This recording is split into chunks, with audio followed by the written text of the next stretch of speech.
최강 시사.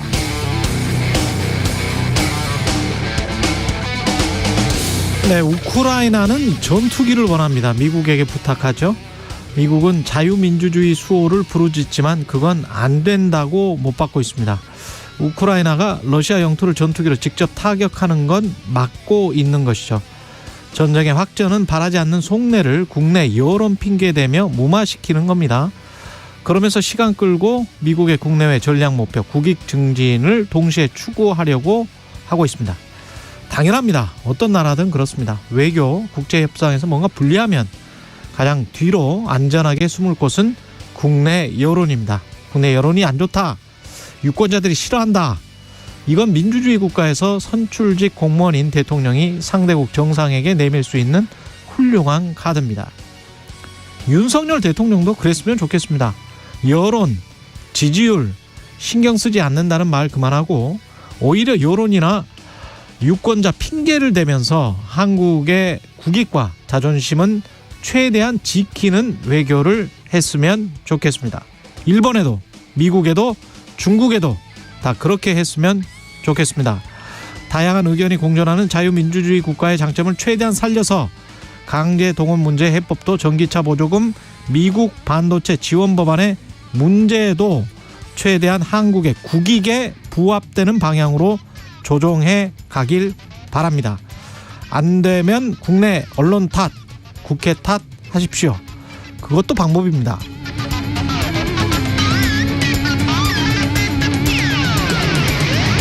네, 안녕하십니까. 3월 15일 세상에 이익이 되는 방송 최경영의 최강시사 출발합니다. 저는 KBS 최경영 기자고요. 최경영의 최강시사 유튜브에서도 실시간 방송하고 있습니다. 문자 참여는 짧은 문자 50원, 긴 문자 100원이 드는 샵9730 무료 콩어플 많은 이용 부탁드리고요. 오늘 최강시사 이영 중소벤처기업부 장관, 더불어민주당 홍익표 의원 차례로 만나보고요. 3부에서는 미국 SVB 파산으로 인한 부동산 시장 영향도 최상욱 애널리스트와 알아보겠습니다.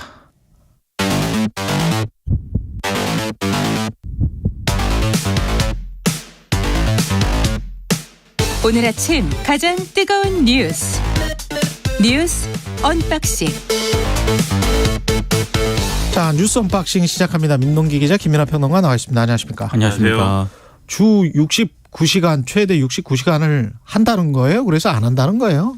일단 보완 지시를 내렸습니다. 윤석열 대통령이 예. 보완을 검토하라고 지시를 했고요. 특히 MZ세대 의견을 면밀히 청취하라고 지시를 했거든요. 그러니까 지금 방금 말씀하신 것처럼 노동부가 지난 6일 입법 예고한 근로기준법 개정안은 현행 한 주에 최대 52시간이던 노동시간이 최대 69시간으로 늘어날 수 있는 그런 부분 때문에 장시간 노동을 부추긴다 이런 비판이 많지 않았습니까? 그런데도 불구하고 일단 강행하는 그런 분위기였는데 이른바 언론에 의해서 MZ노조라고 지금 이름 붙여진 새로 고침 노동자 협의회가 공개적으로 반대를 했고요. 그리고 청년층을 중심으로 비판 여론이 확산이 되다 보니까 아무래도 좀 보완할 필요성이 있다 이렇게 판단을 한 것으로 보입니다. 대신 언론 보도를 보면 이게 원전 재검토보다는 좀 미세 조정하는 쪽으로 무게를 좀 두고 있는 것 같은데요. 미세 조정? 네. 한덕수 국무총리가 어제 정부 세종청사 출입기자 간담회를 가졌는데 원점 재검토는 전혀 아니다라는 점을 굉장히 강조를 했거든요. 그러니까 이 대통령의 지시와 좀 엇박자가 있는 것 아니냐 기자들이 물었는데 여기에 대한 한 총리의 대답은 대통령과 통하고 한 말이다 이렇게 얘기를 했습니다. 그러니까 아무래도 좀 미세하게 조정을 하겠다 이런 분위기로 보이는데요. 어제 국민의힘 같은 경우에는 약간 갈팡질팡했습니다. 어제 오전까지만 하더라도 뭐 좌파들의 선동이다라고 강하게 좀 비판을 했었는데 이런 비판 의견에 대해서요. 근데 이제 대통령이 보완 지시를 내린 이 사실이 알려진 이후에 오늘 국회에서 이른바 MZ노조 전문가들을 모시고 토론회를 개최하겠다 이렇게 좀 바뀌었거든요. 대통령 한마디가 굉장히 좀 센 것 같습니다.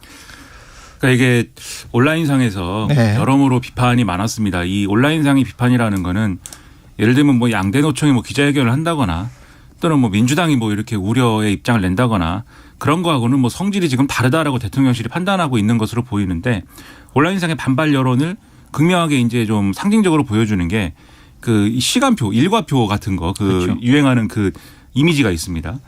그래서 이제 이 지금 이제 정부의 어떤 이 제도 개편이 이루어질 경우에는 하루 종일 일하고 집에 와서 기절하고 하루 종일 또 일하고 또 기절하고 그다음에 주말에는 뭐 한나절 기절하고 뭐 이런 표가 있어요. 그 예. 시간대별로. 기절 시간표. 네. 그렇죠. 예. 근데 이제 거기에 대해서 정부랑 여당은 그게 가짜 뉴스다 처음에 이렇게 얘기했습니다. 왜 가짜 뉴스냐면 이렇게 일하고 기절하고 할 수 있는데 지금 주 69시간까지 일할 수 있다라는 거의 전제는 이렇게 기절하는 삶을 좀 일정 기간 살면 그 이후에는 뭐 한 달씩 쉬고 그런 것이 가능한데 이 시간표에는 한 달씩 쉬는 게 없지 않느냐 이거거든요. 근데 그 온라인상의 비판은 그 시간표를 가지고 하는 이제 사람들의 많은 비판은 일단 이렇게 기절 시간표는 현실이 될 가능성이 있는데 뒤에 한 달 쉬는 것이 현실적으로 가능하겠느냐. 지금 연차도 다 못 쓰는데 내가 한 달 쉬면은 네 일은 누가 하냐. 이게 회사 반응할 것인데 이런 우려가 있는 거예요. 그러니까 이게 가짜 뉴스다라는 것만으로는 설명이 안 되는 것이고 그러다 보니까 보안 지시 재검토 뭐 이런 얘기가 나오는 건데 근데 앞서 전해 주신 대로 그러면 이거를 근본적으로 뭐 철회하는 거냐. 이게 뭐 결론적으로는 백지화될 가능성이 제로는 아니다. 이런 전망도 있습니다. 하지만 지금 이 정부의 태도는 그런 정도는 아닌 것 같고 그렇다기보다는 지금 특히 이제 11시간 연속 휴식하는 것도 그러면 64시간까지는 뭐 11시간 연속 휴식도 뭐 안 해도 된다 이거잖아요. 지금 이런 부분들에 있어서 일부 이제 손질이 있을 가능성이 있고 그다음에 이제 그러한 이제 근로시간을 이제 저축해가지고 이제 나중에 휴가처럼 쓰는 제도에 대해서 뭔가 더 강제력을 부여하는 방안이나 이런 것들을 생각하고 그런 것들을 하기 전에 직접 만나서 간담회를 통해서 아마 설득을 해보겠다 이런 걸 텐데 근데 그런 걸로 이 문제의 본질이 이제 좀 바뀌는 것이냐 그렇지는 않은 거여서 이 논란은 앞으로도 계속 될 것이다 이렇게 봐야 될 것 같습니다. 그리고 또 다른 논쟁거리는 그게 있는 것 같아요. 대통령이 또는 대통령실이 한마디 툭 던지거나 야 이거 주 69시간 해야 되는 것 아니야? 이렇게 던지면 이정식 고용노동부 장관도 최강 시사에 나와가지고 네. 강력하게 옹호를 했었고 집권여당 의원들도 그런 이야기를 계속 했었거든요. 네. 근데 재검토 지시를 하는 그 순간에 그러면 그동안에 계속 해왔던 그 논리들이 순식간에 무너져 버리는 거잖아요. 그렇죠. 그렇게 되면 한 줄로 줄을 서다가 그 줄 자체가 이제 무너지는 거거든요. 그러면 이 대통령 또는 대통령실의 어떤 논리나 그 정책을 무조건 옹호하는 식의 어떤 정부 여당 그런 식으로 뒷받침하는 그런 행태가 이게 맞는가? 이게 서로 지금 진짜 논의하고 토의하고 그리고 충분히 숙성이 돼서 나온 정책들인가? 이런 논란을 피하기가 힘들죠. 그렇죠. 예. 최소한 이제 이렇게 입장이 완전히 바뀌어진 거잖아요. 예. 번복이 되다시피 한 건데 그 부분에 대해서는 사실 국민들에게 자세하게 설명을 해줘야 됩니다. 그렇죠. 예. 근데 그런 부분이 일단 부족한 것으로 일단 보입니다. 그리고 이제 일종의 이것도 편가르기 아니냐 이런 지적도 나올 법한 그렇죠. 게 또 이런 이 문제 제기 내지는 우려 이게 뭐 어느 날 갑자기 처음 제기된 게 아니지 않습니까? 이 예. 논의를 시작할 때부터 이 노동계 전문가들이랄지 또는 양대노총이랄지 아니면 또 언론이랄지 다 지적이 된 문제예요. 사실은 그게 그렇죠. 지금 그리고 또 그걸 한 8천 명 가입된 MZ 세대 노조의 이야기를 듣고 뭐 약간 재검토해봐라. 이것도 좀 이상하다고 봐요. 맞습니다. 예. 그냥 그렇죠. 서로 갈라치기 한다는 거를 스스로 인정하는 꼴이 된 게 아닌가 그런 생각도 들고요. 그렇죠. 예. 그래서 이제 저 같은 이제 평론가들은 이제 그런 식으로 이제 해석을 막 하는 겁니다. 예를 들면 지금 이제 이 윤석열 정권에 그래도 이제 우호적인 어떤 지지층이 모여 있는 연령대가 20대에서 30대 초반 요 사이하고 그다음에 고령층이지 않습니까? 요 두 축을 가지고 지금 그래도 승부를 걸어보겠다라는 건데 물론 실질적으로 수치를 보면은 20대 지지율도 많이 떨어졌어요. 이제 좀 과거에 비해서. 하지만 어쨌든 거기에 나름대로 이제 가능성이 있다고 보는 건데 이 정부는. 근데 지금 이 문제가 20대에서 30대 초반까지 젊은이들의 어떤 지지율을 하락시키는 요인이 될 수 있다. 그리고 단기간에 이 문제가 해소되지 않는다. 이렇게 판단하는 걸 거거든요. 근데 그게 그러면은 상당히 이제 이런 정책의 어떤 효용이나 효과보다는 어떤 정치 공황을 따르고 있는 거 아니냐. 그러나 앞서 이제 오프닝에서 여론 이 지지율 신경 쓰지 않는다라고 얘기했지만 뒤집어 얘기하면은 오히려 이제 지지율에 이렇게 끌려가면서 특정 세대 또는 특정 계층의 지지율만 신경 쓰는 것은 오히려 지양해야 될 것인데 본인이 생각하는 핵심 지지층만 끌고 가려고 하는 게 아닌가 그런 생각이 그렇죠. 드는 거죠. 그런 우려가 이제 제기가 되는 거여서 예. 좀 이런 부분에서도 답이 있어야 될 것 같습니다. 한일 정상회담 관련해서는 계속 뉴스가 나오고 있습니다. 그러니까 어제 이제 대통령실에서 공식적으로 16일과 17일 일본을 방문해서 기시다 후미오 일본 총리와 이제 정상회담을 가진다. 내일이네요. 그렇습니다. 그렇죠. 네, 공식적으로 발표를 했는데요. 근데 이제 뭐 여러 가지 전망들이 이미 언론을 통해서 많이 나오지 않았습니까? 예. 근데 어제 이제 회자가 됐던 거는 긴자의 한 레스토랑에서 일단 기시다 총리와 윤석열 대통령이 식사를 한 다음에 랭가테이라는 곳으로 이제 식당으로 가서 이제 2차를 한다. 근데 그 메뉴가 오므라이스다. 이걸 가지고 이제 한참 논란이 좀 제기가 됐습니다. 레스토랑에서 밥 먹고 또 뭐 오므라이스 또 먹습니까? 네. 128년 된 그런 식당이라고 하는데 예. 일단 뭐 일본 쪽의 설명은 그렇습니다. 요미우리 등이 이제 보도한 내용을 보면 윤 대통령이 오므라이스를 좋아한다는 얘기를 듣고 일본 쪽에서 이 만찬 장소를 이곳으로 택했다라고 이제 설명을 하고 있는데 오늘 조선일보 보도를 보니까 경호 문제 등이 최종 변수가 돼서 막판의 장소가 바뀔 가능성도 있다 이렇게 보도를 하고 있거든요. 예. 근데 일단 뭐 이게 뭐 확인되지는 않았습니다만 왜 이곳이냐 그리고 이 아니, 요미우리가 보도한 내용에 밥을 2차를 한다는 게 밥을 1차, 2차로 한다는 게 이게 좀 아니 술은 밥도 2차지만 이게 왜 오므라이스냐 메뉴가 왜 오므라이스냐 그리고 예. 왜 128년 된 식당으로 가서 이렇게 윤 대통령을 또 맞이하는 거냐 이런 분분들의 여러 해석들이 있습니다. 128년 정도 됐다라고 하면 지금으로 따지면 1895년이거든요. 그러니까 이걸 두고 또 네티즌들은 여러 해석을 하고 있습니다. 그 충분히 그렇게 이야기할 수 있죠. 오므라이스나 돈가스나 이런 것들이 이제 근대화 과정에서 서구에서 들여온 일본화된 맞습니다. 음식이잖아요. 대표적인 음식이죠. 예. 그리고 이제 그게 묘하게 일제 강점기가 연상이 되기 때문에 그 레스토랑 뭐 이런 경양식집 이게 다 일본식 아닙니까? 예. 여기 주특기가 이 예. 식당 주특기가 이제 돈가스입니다. 사실 그게 예. 이 메이지 유신 이후에 예. 그러니까 일본인들이 깜짝 놀란 거잖아요. 외세가 너무 강력하다. 예. 그래서 우리가 에도 막부 때 너무 쇄국을 해가지고 뒤처졌다. 빨리 외세를 따라잡아야 된다. 이게 메이지 유신의 정신의 한 축이지 않습니까? 그러다 보니까는 국민들이 고기를 많이 먹었으면 좋겠어.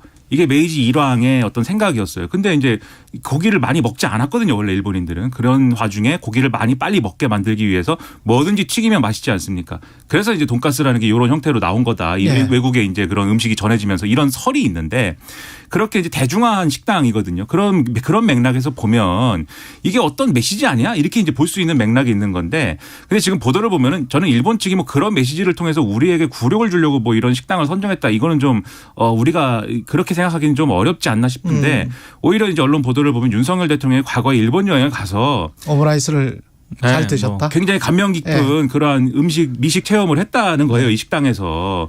그래서 이제 신경 썼다는 건데 저는 여기서 이게 뭐 쓸데없는 얘기 같지만 상당히 중요한 포인트가 있다고 보이는 게 지금 말씀하신 것처럼 보통 밥을 연달아 2번 먹지는 않지 않습니까? 그렇죠.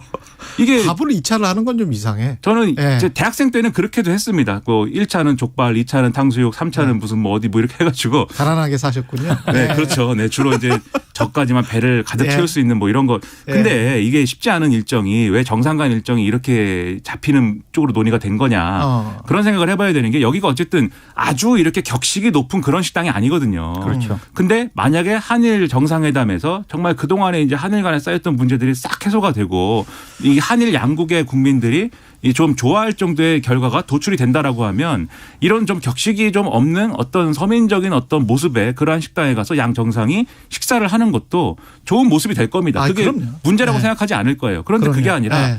이게 성과가 없는 것 같고 아직 한일 간의 관계가 확실하게 풀리지 않은 것 같고 여전히 대면한 것 같고 이런 분위기라고 하면은 그런 분위기에서 일본 측이 이런 식사를 준비했다. 그거 완전히 푸대접이고 이거는 외교 결례거든요. 그러니까 그래서 좋은 식사를 해야겠는데 그런데 한국에서는 오므라이스라고 하니까 그런 절충안이 1차는 좋은 식사를 하고 2차는 윤석열 대통령이 좋아하는 오므라이스다. 이렇게 된 거 아니냐라는 게 제 생각입니다. 그러면 뒤집어 얘기하면 이거는 의전상에 사실은 이것은 별로 이제 일반적인 경우가 아니기 때문에 의전 프로토콜에서 바로 잡았어야 되는 어떤 그런 사안이라고 보이거든요. 오므라이스 아니고 다른 것으로 좀 예를 들면 차를 마신다든지 변경될 수도 있겠죠. 다과를 먹는다든지 했어야 되는데 근데 이미 요미우리 신문 이런 데 이미 이렇게 나왔는데 이거 자체가 어떤 외교적인 어떤 포인트여서 제가 볼 때 얼마 전에 의전 비서관 그만둔 게 좀 이런 데는 좀 실무적인 좀 어떤 영향이 있지 않나라는 생각까지 들어서 그런 걸 한번 좀 섬세하게 다듬었으면 하는 그런 생각입니다. 여하튼 뭐 내용이 좋은 결과가 나왔으면 좋겠습니다. 음식은 뭐 상징적인 것이니까요. 예, 큰 의미를 저는 두지는 않습니다. 배가 고파집니다. 예. 너무 다 내주는 거 아니냐라는 지금 국내 여론이 있지 않습니까? 그렇죠. 그런 상황에서 이제 이런 얘기까지 나오니까 일본은 최소한 뭐를 해야 된다. 민주당은 요구를 했던 거 아니에요? 지금 뭐 한 4가지 정도는 일본으로부터 받아내야 된다. 그런 이야기가 있었던 것 같은데. 민주당은 예. 4가지를 정확하게 어제 요구를 했습니다. 그러니까 예. 일본의 수출 규제 해제 전까지는 지소미아 정상화를 유예하라. 그리고 후쿠시마 원전 오염수 배출 계획 철회하라. 독도 영유권 주장과 무분별한 도발 중단하라. 그리고 일본과 이해관계 관리는 마라도 남단 7광구 있지 않습니까? 예. 이 점유권을 의제화하라. 이렇게 4대를 요구를 했는데 이 논의가 제대로 될지는 좀 미지수입니다. 제7광구 예. 검은진주. 예. 그렇죠. 지난번에 홍상훈 이제 기자가 굉장히 관심을 갖고 책까지 있죠. 썼습니다. 그렇죠. 네. 책 쓰고 여기서 예. 인터뷰도 하고 이제 그랬는데 예. 이게 전선을 확대하고 쟁점을 확대하는 건 어려울 것 같아요. 현실적으로. 그러면 지금 있는 쟁점에서라도 성과가 있어야 되는데 그렇죠. 그 성과가 기시다 후미오 총리의 어떤 예. 구체적인 사과 표명이랄지 음. 또 일본 기업들의 그래도 전향적인 지금 뭐 한일 유학생들의 장학금 주는 수준이 아니라 강제 동원 그거는 지금도 피해자들의 있다니까요. 네. 지금도 있어요. 지금도 있습니다. 지금도 그렇죠. 있어요. 그런 거는. 네. 강제 동원 피해자들이 예를 들면 유족들에 대한 이 후손들에 대한 어떤 간접적인 지원 방식이라도 네. 그런 거라도 이끌어낼 수 있으면 이 와중에 이제 조그마한 성과니까 그런 점이라서라도 기대를 좀 해보겠습니다. 예. 그리고 이재명 민주당 대표가 어제 당원들과 소통 자리를 가졌는데 어떤 이야기가 있었습니까? 그러니까 이게 이른바 그 강성 지지층에게 예. 김영계 의원 공격을 좀 자제를 해달라 이렇게 이제 공개적으로 요청을 했습니다. 메시지. 예. 어제 이제 여의도 당사에서 유튜브 방송을 했거든요. 거기서 색출하고 청원해서 공격하면 기분은 시원할지 모르겠는데 단합을 해친다. 집안에 폭탄 던지는 것과 똑같다 이렇게 얘기를 했고요. 집안에 폭탄 던지는 거다. 그렇습니다. 그리고 박지원 전 비대위원장 출당, 이낙연 전 대표 영구 제명 이 요구하는 당내 청원에 대해서도 신중할 필요가 있다면서 사실상 반대 입장을 밝혔고요. 그리고 이제 일부 언론 보도를 통해서 강성 당원들이 이정미 정의당 대표에게 야유를 보냈다라는 그런 보도도 있지 않았습니까? 이거와 예. 관련해서도 좀 자중을 부탁을 했습니다. 왜냐하면 뭐 김건희 특검이라든가 50억 클럽 특검 같은 경우에는 정의당의 협조를 받아야 되는데 이것도 마음에 안 들고 저런 행태도 마음에 안 든다고 떼면은 우리밖에 안 남는다. 이건 마이너스 정치다. 이렇게 좀 당부를 했습니다. 그러니까 오랜만에 이재명 대표가 책임 있는 행보를 했다고 저는 생각을 합니다. 그러니까 이렇게 좀 정치인들이 어떤 부정적인 효과로 이어질 수 있는 어떤 그러한 이제 흐름들에 대해서 자기 입장을 밝히고 그것을 주도하는 어떤 그 당원이든 지지자든 국민 일반이든 누구든 만나가지고 설득도 하고 그리고 이제 어떤 부분에 있어서는 내 책임도 있다라는 것도 인정도 하고 이게 일부 이제 그 얼마 전에 안타깝게 돌아가신 분과 관련돼서 그러한 그분이 이제 받았던 압박이나 이런 것에 어떤 일부 책임을 또 인정한 것이잖아요. 결국은 내 책임이다. 그렇죠. 예. 이런 모습들이 있어야 국민들이 그래도 저 정치인이 이런 문제를 심각하게 생각하고 있구나 이런 느낌을 받는 것이고 그런 것들이 정치 세력에 대한 어떤 신뢰의 재고로 이어질 수 있는 것이기 때문에 이런 어떤 뭐 제스처가 진작에 있었어야 됐고 자주 해야 돼요. 그렇죠. 네. 앞으로도 계속돼야 된다는 점에서 저는 좀 좋은 모습이었다고 생각하고 앞으로도 최선을 다해서 이러한 모습을 보여주면서 신뢰를 좀 회복하기를 바라고 있습니다. 그리고 문재인 정부 청와대 출신의 의원 모임인 초구매가 이재명 대표 중심으로 단일 대화 유지를 하겠다? 공감대가 좀 마련되고 있는 것 같은데 그러니까 이게 좀 약간 좀 정리가 되는 분위기인 것 같습니다. 민주당 내용도. 그러니까 비공식적으로 이제 지난 13일에 아마 여의도에서 모였나 봐요. 근데 이제 당이 더는 분열해서는 안 된다. 여기 이제 공감대를 형성을 했고 예. 그래서 앞으로 상황을 좀 지켜보면서 공개적인 입장을 발표하는 방안도 검토 중이라고 하고요. 비명계 의원 모임이 민주당의 길 있지 않습니까? 어제 이제 비공개 토론회를 가졌는데 일단 이재명 대표 거취론에는 선을 그었습니다.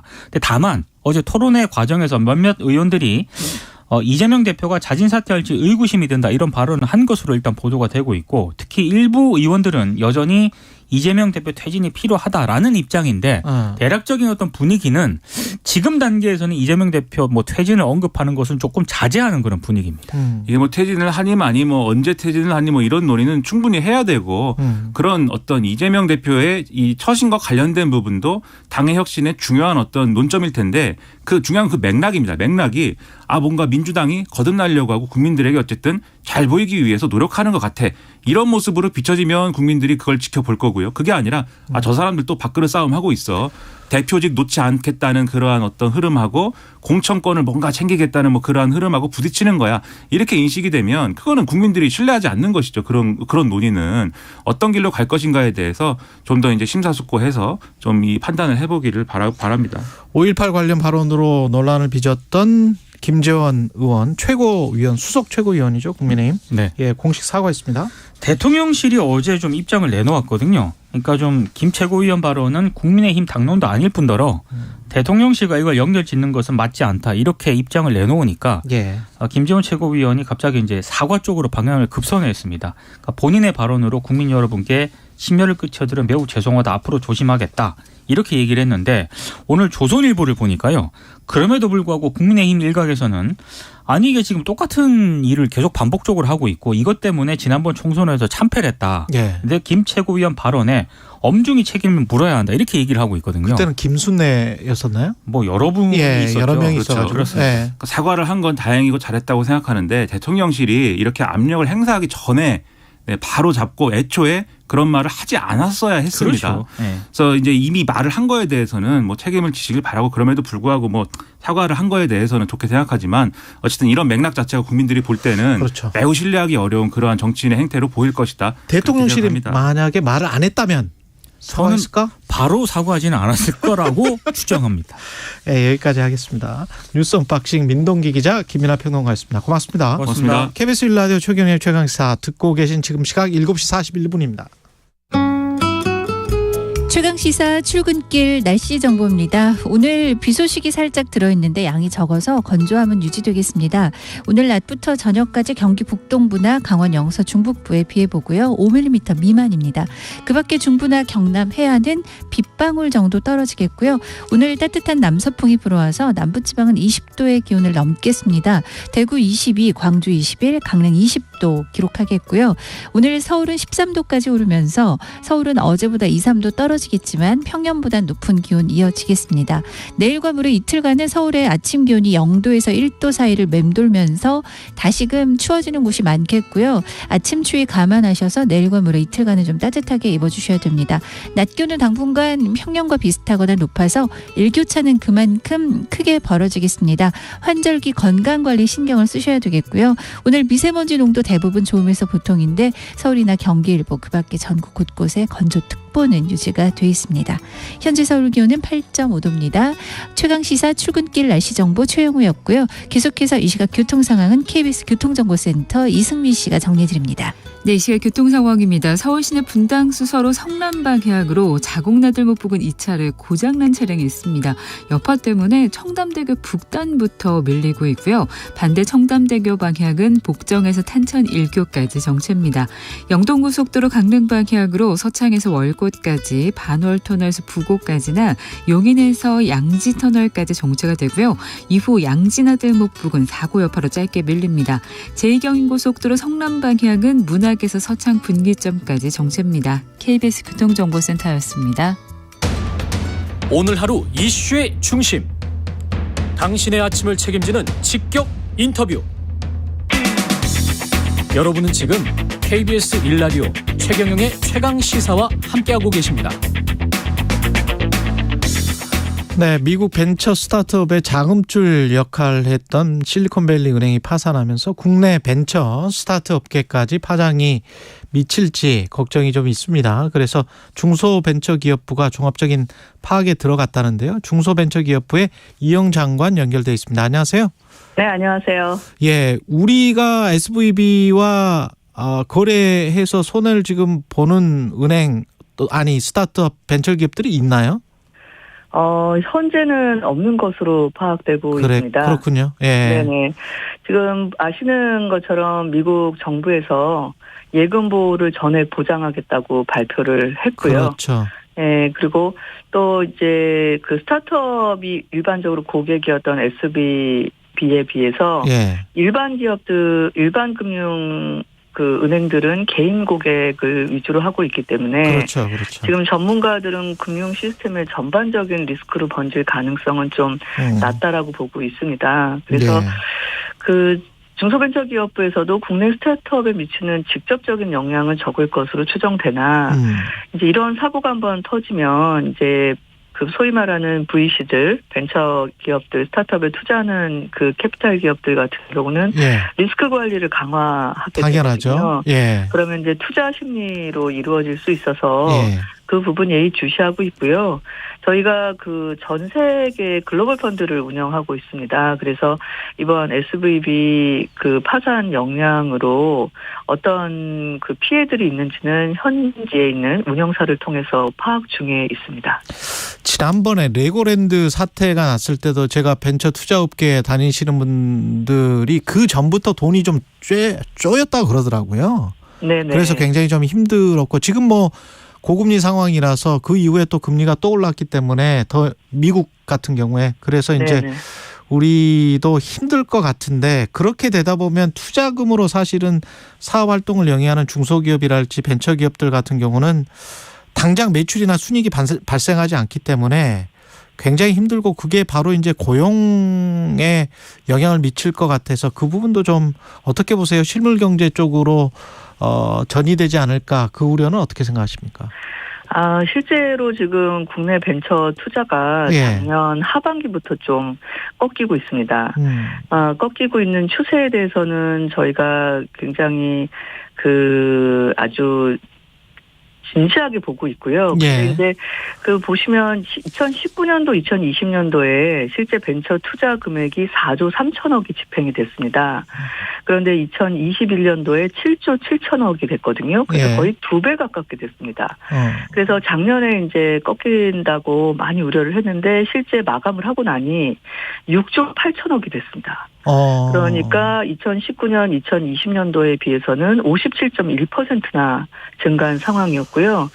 작년 하반기에 이제 미국에서 이 이자에 관해서 빅스텝들을 계속 단행하면서 그렇죠. 경제에 대한 불확실성으로 미국이나 이스라엘은 각각 감소세가 투자가 30%대, 40%대로 꺾였습니다.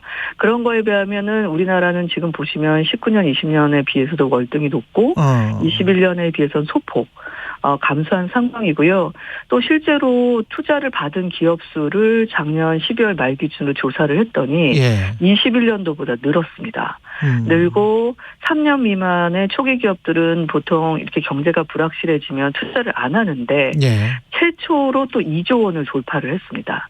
그래서 봤더니 소위 300억, 1000억 이상의 어떤 한 번에 들어갈 때 큰 규모로 들어가는 벤처 투자들이 이제 상장과 같은 부분들이 불확실해지면서 줄었습니다.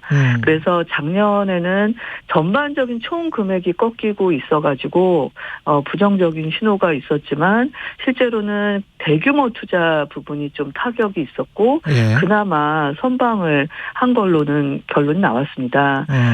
그럼에도 불구하고 이게 한번 추세가 이어진다는 것은 긍정적이지 않거든요. 그렇죠. 그래서 저희가 VC 업계랑 굉장히 긴밀히 소통하고 있는데 하나 긍정적인 것은 작년에 투자 조성된 금액이 최고로 투자됐던 2021년도에는 8조 1천억이 모였는데요. 작년에는 11조 3억이 모였습니다. 그래서 실제로 집행할 수 있는 여력은 역대 최고로 올라가 있고요. 돈은 들고 있다. 그렇죠. 2019년에 비해서 2배입니다. 근데 아시는 것지만 돈의 속성이 바로 집행하지 않을 때 큰 돈들을 모아놓지는 않거든요. 그래서 VC업계에서도 상반기에 좀 불확실성이 거치면 하반기에는 투자가 진행돼서 총 마감을 했을 때는 2022년보다 23년에 실투자 금액이 많아질 것이다. 이렇게 얘기는 하고 있습니다. 그러나 올 상반기가 여러 가지로 어려울 걸로 보고 있기 때문에 금융이랑 함께 중소벤처기업부에서 80조 원 규모의 자금을 일단 마련을 했습니다. 그리고 올 3월 이번 달인데요. 이번 달부터 벤처 쪽으로 스타트업 쪽으로 이 자금들을 집행을 할 예정이고요.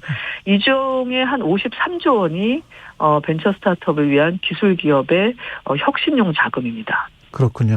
중소벤처기업부에서는 이 강제동원 정부 해법안과 관련해서는 어떻게 생각하세요?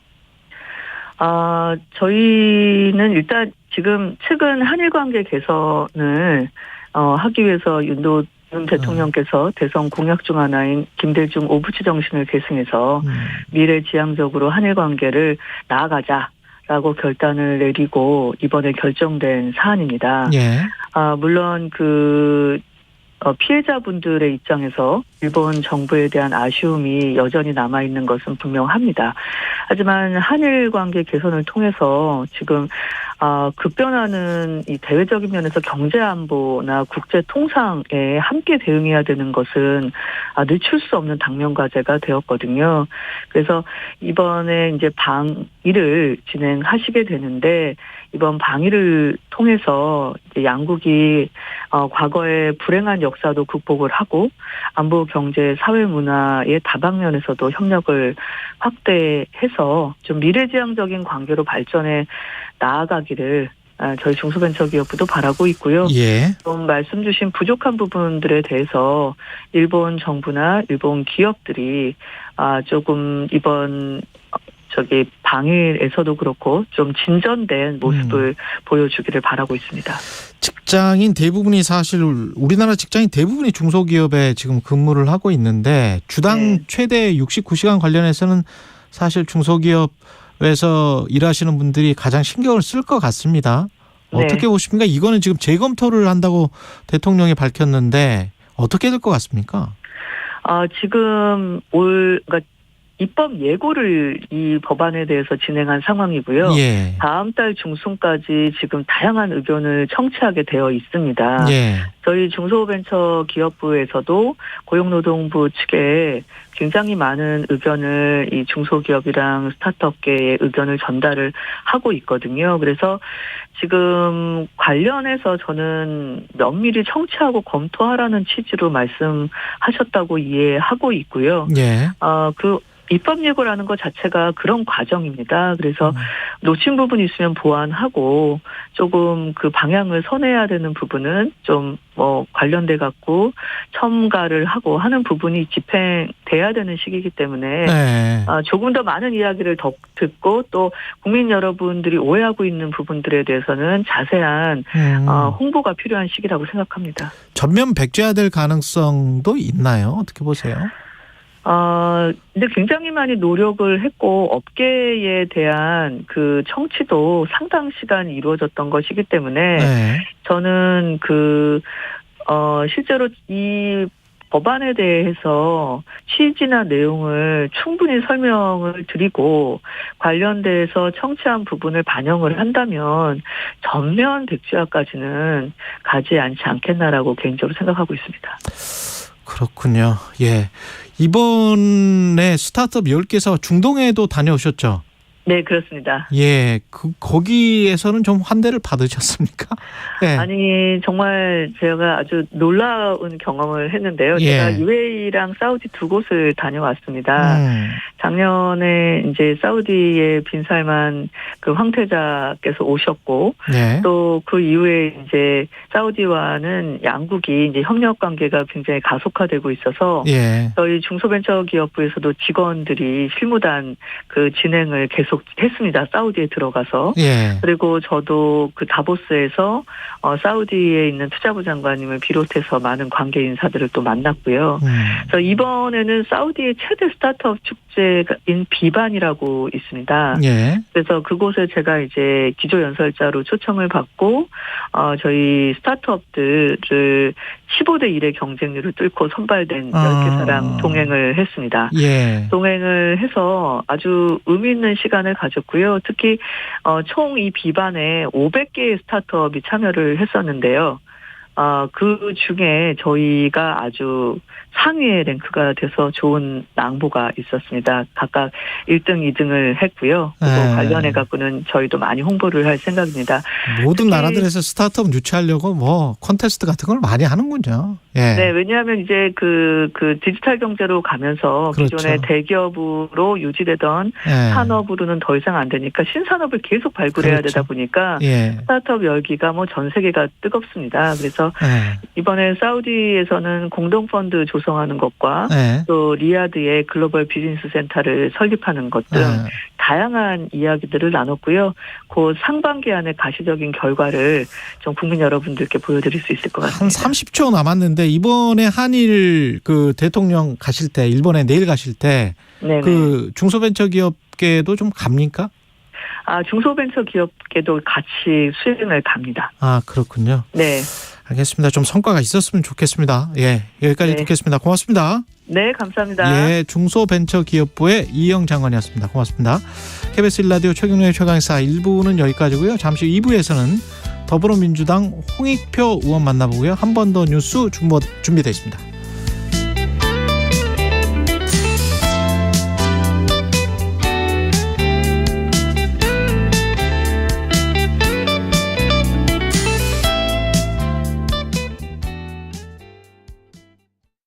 회사의 가장 중요한 게 함께 일할 사람인데 든든한 인재도 구하고 회사 운영도 함께 고민해야죠.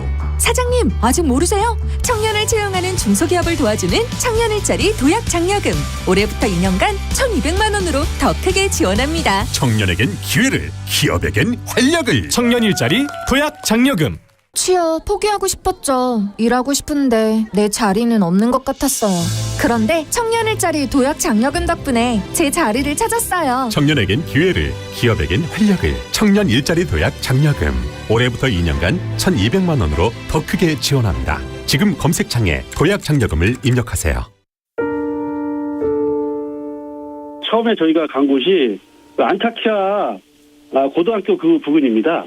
일단은 건물이 다 무너지고 형체를 알아볼 수 없을 정도로 다 그러한 상태이기 때문에 2023 KBS 연중기획 기억을 기록하다. 예, 이번 튀르키예 대지진 때 해외 긴급 구조대원으로 선발이 되어가지고 구호 임무를 마치고 돌아온 구조대원입니다. 처음에 현장에 도착하니까 고등학교 부근을 수색을 해달라고 해서 저희 탐색 장비를 가지고 수색을 했는데 생존자 반응이 없어가지고 튀르키예 오르다가 제가 느끼기에는 그런 것 같습니다. 소리 질러봐라, 막 소리 질러봐라 이렇게 그런 식으로 하는 것 같아요. 들어보라는 쪽에서 귀를 기울였는데 거기서 희미하게 목소리가 들리는 것을 들었습니다. 바로 뛰쳐나가가지고 팀원들을 불렀죠. 다 불러 모아가지고 여기 지금 생존자가 있는 것 같다. 확실하다. 내가 이렇게 들었다. 양쪽에서 이 주변 현장을 다 파악을 해보자. 공간이 있는 곳을. 그래서 우리가 최대한 빨리 접근할 수 있는 통로를 확보를 해보자 하고 이제 구조 작업을 시작하게 된 거죠. 튀르키예 긴급 구호대원으로 다녀온 양영한 소방경은 기억합니다. 7.8 규모의 지진으로 5만여 명이 목숨을 잃고 건물 34만 채가 무너졌습니다. 이후로도 10,000번 넘게 계속되는 여진이 두렵지 않다면 거짓말입니다. 남을 구하려다 내가 위험해질 수도 있는 상황. 그럼에도 닳고 다른 구조복을 서둘러 입은 구호대는 골든타임 내에 도착해 소중한 생명을 살렸습니다. 당신과 대한민국의 기억, KBS가 기록합니다.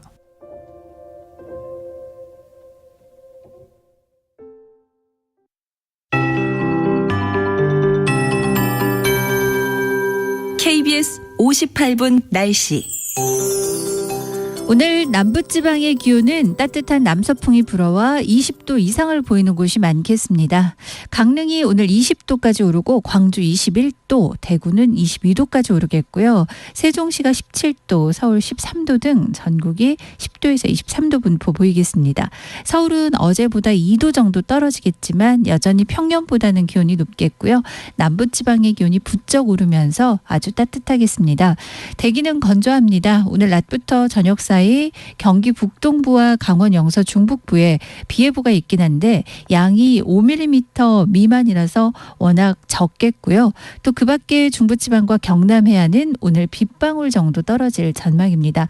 이 때문에 건조특보가 유지가 되겠고 서울과 경기 일부 그 밖에 전국 곳곳에 오늘 건조특보 내려져 있는데요. 특히 강원 산지는 강원 영동과 함께 강풍특보 속보도 내려져 있어서 불씨 관리 각별히 더 신경을 쓰셔야 되겠습니다.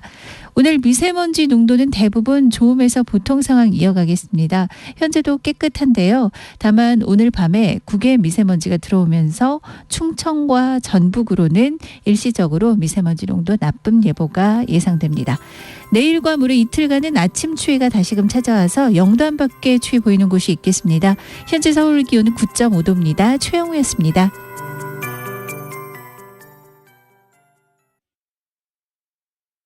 정성을 다하는 국민의 방송 KBS가 8시를 알려드립니다.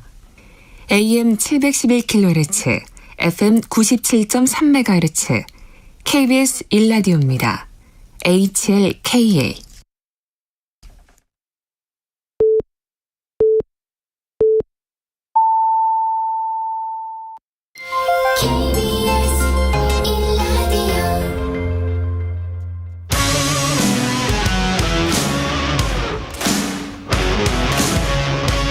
오늘 하루 이슈의 중심 최경영의 최강 시사. 네, 이재명 민주당 대표가 당 안팎으로 거치 압박에 시달렸죠. 그리고 시달리는 가운데 당원과의 실시간 대화를 어제 했습니다. 소통 확대 행보에 나섰습니다. 과연 이게 당내 혼란을 가라앉힐 수 있을지 관련해서 더불어민주당 홍익표 의원 모셨습니다. 안녕하세요. 네, 반갑습니다. 예, 본격 인터뷰에 앞서서 오늘 국회에서 어떤 행사가 있으시네요? 예, 제가 지금 체육 관광위원회 위원장을 맡고 그렇죠, 있습니다. 그렇죠. 네. 네. 잘 아시는 것처럼 이제 요즘 문화체육 관광 분야가 우리 국가에서 굉장히 중요한 경제적으로도 중요하고 그렇죠. 사회적으로도 중요한데요. 이 분야 관련 예산이 지금 1%인데요.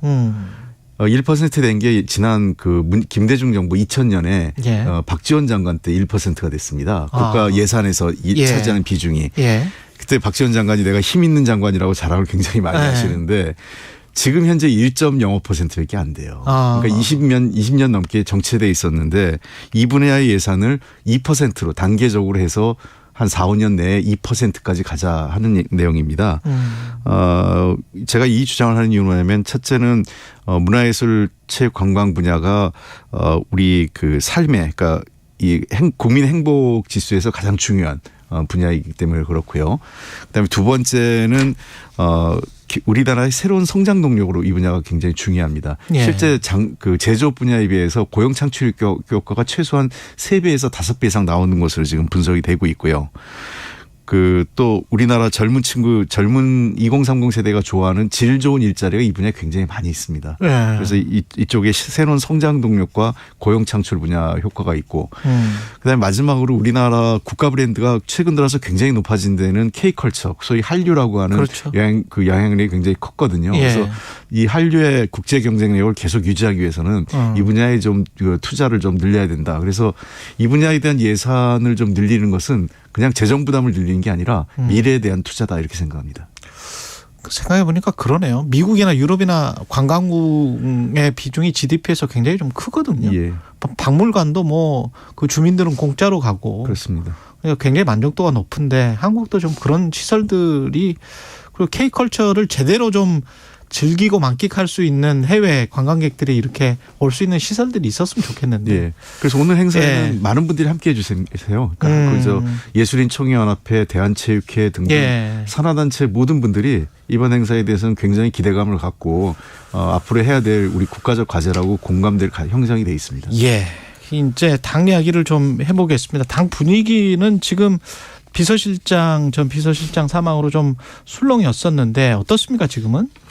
근데 좀 몇 가지 악재가 있었죠. 작년 지난달 말에 27일 있었던 체포동의안 표결 내용도 그렇고, 예. 그다음에 최근에 전 비서실장께서 불행한 일이 있었기 때문에 그러한 것들이 전반적으로 당 상황에 부정적인 영향을 줬었던 건 사실이고.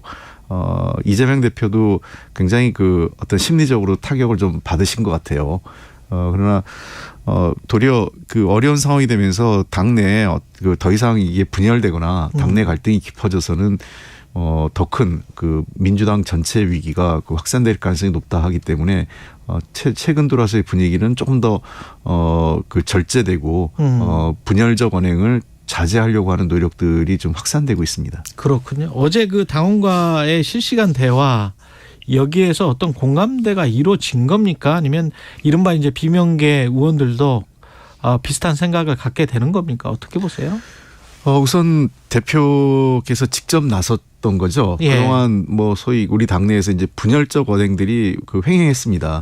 뭐 입에 담기도 좀 그런데요. 뭐 무슨 과일과 관련된 내용이라든지 뭐 무슨 뭘 찢는다든지 뭐 이런 식의 굉장히 적절치 못한 표현들이 있었어요. 그러니까 저는 그렇게 생각을 합니다. 그 당원과 같은 당의 당원과 동지들 간에도 비판할 수 있는데 그 비판은 존중과 배려가 전제돼야 된다고 생각을 합니다. 존중과 배려 없이 모멸적 언어나 그다음에 모욕적 언행을 통해서는 아무런 문제가 해결될 수 없는 것이고 그러한 문제에 대해서 이재명 당대표가 직접 이 문제를 왜냐하면 주로 지금 당원의 상당수가 이재명 당대표를 지지하고 있는 분들이 많이 계시지 않습니까? 그래서 그분들에 대해서 이재명 당대표가 어제는 직접적 소통을 통해서 자제를 부탁드렸고요. 실제로 그런 그분들도 나름대로의 충정은 있으시겠지만 그러한 충정의 방식이 때로는 당의 부담도 되고 그분들이 가장 제일 좋아하는 이재명 대표를 훨씬 더 어렵게 할 수 있다 이런 부분들에 대한 좀 이 지혜로운 선택이 필요한 시점이라고 생각합니다. 그 정도 이야기를 이재명 대표가 한 건데 집안에 폭탄을 던지는 것과 같다. 뭐 단합을 해치는 행동은 하지 않았으면 좋겠다 이 정도인데 조홍천 의원은 결별하겠다.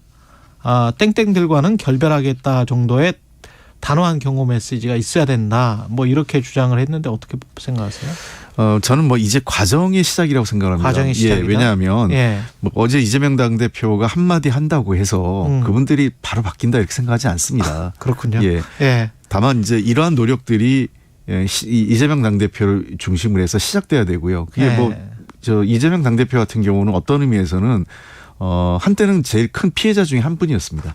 지금은 도리어 그러한 그 분들에 의해서 또 도움을 받는 분처럼 보이지만 한때는 가장 욕을 많이 먹는 정치인 중에 하나였죠. 당내에서? 그 경기지사 시절에요. 그래서 저는 이렇게 생각을 합니다. 이게 이재명 당대표 혼자만의 책임은 아니고요. 모든 분들이 이 문제에 대해서는 서로 경계하고 주의해야 된다. 그리고 최근에 우리 정치인들의 언사가 그러니까 언행이 뭐 유튜브나 SNS에서 할 수 있지만 유튜브나 SNS에서 얘기가 이런 어떤 공중파의 방송이나 또는 일반 정치권에서의 언행과는 조금 다르잖아요. 톤이. 그런 또 소위 얘기한 톤앤매너에 있어서도 우리 당의 의원들도 조금 이번에는 한 번쯤은 우리 스스로를 되돌아보고 점검해야 될 것 같다. 의원들 스스로도 그런 생각입니다. 그렇게 수습을 하고 그걸로 끝일까요? 아니면은 어떤 혁신의 모습이 있어야 되지 않을까요? 민주당이 지금 현재 지지율이나 뭐 이런 것들을 생각을 하면 그리고 대통령의 정치나 이런 것들을 생각을 해보면 뭔가 혁신의 모습을 보여서 야당이긴 하지만 뭔가 정부를 견제할 수 있는 어떤 방안을 건설적으로 제시해야 되는 것 같은데 그걸 지금 못하고 있는 것 같거든요. 맞습니다. 통합하고 화합하자는 얘기는 뭔가 일을 하기 위해서 통합하고 화합하는 거 아니겠습니까? 그냥 단순하게 우리 잘 지내자 통합하자 이게 통합은 아니거든요. 그러니까 힘을 모아서 혁신을 하든가 개혁을 하든가 또는 뭔가 국민적 민생 과제를 집중적으로 해결하든가 이런 쪽에 우리가 의지를 가져야 되는 거죠. 저는 이재명 리스크란 말이 뭐 한동안 횡행했는데 이재명 리스크가 문제가 아니라 당 안팎에서 우리 당내 국회의원들을 포함해서 당내 안팎에서도 이재명 리스크만 얘기하지 진짜 해야 될 일들을 안 하고 있다라는 게 문제입니다. 정치 혁신, 정당 민주주의 그리고 우리 민생개혁 과제들이 많거든요. 우리 사회 현실적으로 양극화 불평등 문제 지속적으로 좀 확산되고 있고 해결 안 되고 있지 않습니까? 또 국민들의 어떤 행복감 이런 삶의 질은 계속 낮아지고 있고 그리고 곳곳에서 지금 남북 관계를 포함한 외교 현안 국내외적으로 굉장히 많은 문제들이 생기는데 민주당이 과연 얼마 전까지 집권 여당이었는데 앞으로도 새롭게 집권할 수 있는 수권 정당으로서 책임 있게 이런 정책 과제를 고민하고 있고 뭔가 대안을 마련하려고 하는 노력이 있느냐 하는 문제에 대해서 저는 우리 스스로를 반성하고 되돌아봐야 할 시점이라고 생각을 합니다. 이재명 리스크라는 거에 우리 스스로가 거꾸로 안주하고 있는 건 아니냐는 생각이 듭니다. 거꾸로 안주하고 있는 것 아니냐. 예. 근데 이제 이재명 방탄국회 이 프레임이 워낙 이제 강하게 작동을 하고 있기 때문에 재판이 여하튼 진행될 거 아닙니까? 그 과정에서 재판의 어떤 추이, 결과에 따라서 뭔가 확 바뀌거나 아니면은 이게 민생을 같이 갈 수가 있습니까? 어떤 대안들이?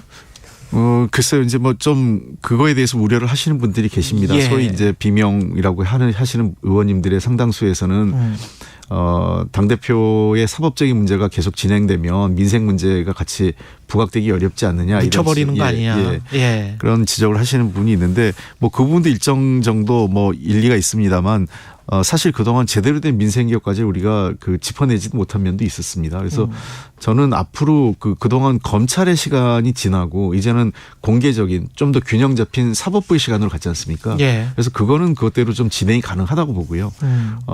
앞으로 이 본격적으로 국회에서 민생기업 과제 내년 총선을 대비한 우리가 새로운 그 미래를 대비하는 과제 그다음에 현재 당면한 현안 과제 등을 중점적으로 제기하고 또 그 당에서 그러한 부분에 좀 더 아주 꼼꼼하게 정책 과제를 수행할 수 있는 단위를 좀 더 체계적으로 구성해서 한다면 저는 충분히 국민들과 경쟁할 수 있다고 생각을 합니다. 민주당이 달라져야 한다고 생각하는 분들은 이런 생각도 하시는 것 같아요. 그러니까 인적 쇄신도 좀 필요한 것 같다. 왜냐하면 지금 현재 양상이 뭐 이렇게 내용이 잦아든다고 하는데 그 내용이 잦아드는 게 혹시 지금 현재 국회의원들이 친명계든 비명계든 뭐 서로의 기득권을 지켜주는 방향에서 적당히 네. 그거는 이제 뭐 국민의 민생이랄지 민주당의 혁신이랄지 이런 거하고는 좀 관련이 없잖아요. 네, 예. 맞습니다. 그래서 예. 제가 아까 안주란 말을 했던 게 그런 겁니다. 소위 예. 이재명 리스크를 갖고 한쪽은 방어하고 한쪽은 뭐 그거에 대해서 비판하면서 실제로 해야 될 일을 하지 않는. 그러니까 저는 그런 의미에서 민주당이 도리어 이재명 리스크를 핑계로 해서 빌미로 해서 안주하는 것 아니냐는 제가 말씀을 드린 건데요. 예. 국민들이 원하는 문제가 진짜 뭐냐 하는 문제를 우리가 지금 정말 가슴 깊이 새겨야 될 시기입니다. 그리고 기득권 문제에 대해서 저는 정말 개혁을 얘기할 때는 자기부터 헌신하는 개혁이 시작돼야 됩니다. 개혁은 남이 하라고 하는 게 아니라 자기로부터의 개혁입니다. 예. 그 인적 쇄신과 관련해서 뭐 사무총장 바꿔라 뭐 이런 이야기도 있습니까? 일부에서 이제 전체적으로 이제 당직 개편 얘기가 나오는 주장도 하고 있는데요. 예. 당직 개편 문제는 통상적으로 당대표가 한 2년 임기 중에 한 1년 지나면 당직 개편을 하는 경우가 종종 있습니다. 그래서 그거는 전반적으로 앞으로 지금 대표께서 의견 수렴을 하시지 않습니까? 의견 수렴을 하시면서 2년 이제 남은 1년 새로운 1년이죠. 당대표로서는 그 새로운 특히 총선을 대비한 그런 어떤 그 당직 개편의 필요성이 있다면 그 수요에 맞게 바꿀 수 필요가 있지 않을까 생각을 하고요. 근데 뭐 특정해서 사무총장이다. 뭐 전략기획위원장이다. 누구다. 뭐 이렇게 정책위원장이다. 뭐 이렇게까지 특정을 해서 할 필요는 없고 의견을 들어보면서 전반적으로 총선에서 누가 진짜 일을 제대로 할 수 있는 사람이냐. 저는 지금의 우리 당의 모든 선택의 과제는 혁신과 총선 승리입니다. 그거에 적합한 인물을 하면 됩니다. 저는 그 이재명 대표와 가깝냐 안 가깝냐 이게 중요한 게 아니라 그 사람이 적재적소에 들어갈 그만한 역량과 경험을 가지고 있느냐가 더 훨씬 중요하다고 생각합니다. 예, 혁신과 총선 승리를 말씀하셨는데 마침 또 이제 다음 달이나 5월쯤에 이 사무총장 이 지금 거론되고 있는 인적 쇄신뿐만이 아니고 원내대표 선거도 지금 치러진다고 들었는데 이렇게 되면은 누가 후보가 될지 의원님도 지금 하마평에 오르는 것 같은데요? 예. 그렇습니다. 예. 지금 뭐 여러 의원들께서 아마 준비를 하고 계신 것 같고요. 아직은 뭐 공식적으로 일정이 확정되지 않았기 때문에 뭐 공개적으로 뭐 어떤 그 출마 선언을 하거나 이런 상황은 아니지만 의원님들하고 광범위하게 의견을 수렴하고 있는 상황입니다. 앞으로 원내대표가 굉장히 중요하죠. 뭐 원내대표는 그런 것 같습니다. 하나는 최고위원회 구성의 일원이기 때문에 당대표를 중심으로 해서 당을 안정적이고 효율적으로 이끌어가는 게 첫 번째 과제고 다만 두 번째는 다른 당대표와 그 최고위원들은 당원의 뜻에 선출되지만 원내대표는 의원들의 총회에 의해서 선출되지 않습니까? 그렇죠. 그렇기 때문에 이 고유한 권한과 역할이 있습니다. 그래서 그러한 이 의원들의 특히 최근 들어와서 우리 당의 약간 문제는 당원들과 의원들 간의 그 이 현상을 보는 시각에 상당한 이제 그 격차가 좀 발생하고 있지 않습니까? 그렇죠. 그래서 첫 번째는 이 격차를 줄이는 게 중요하고요.